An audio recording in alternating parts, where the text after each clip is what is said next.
Phone tapping కేసులో విచారణకు హాజరయ్యారు చీకోటి ప్రవీణ్. విచారణ అనంతరం మాట్లాడిన ఆయన సంచలన కామెంట్స్ చేశారు.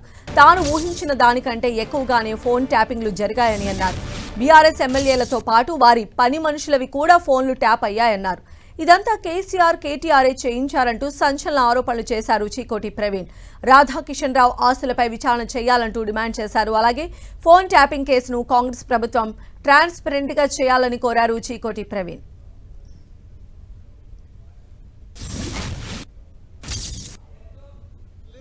అది వీళ్ళ ఫోన్లు ట్యాపింగ్ చేసి ఉండొచ్చు అనుకున్నా. నాకు తెలిసి 2000 మంది పైనే ఉంటారు.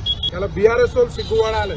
మీరు కేసీఆర్ ఏం చెప్పిండు, వాడు ఓడో తెలియదు రాధాకిషన్ రావు అన్నది.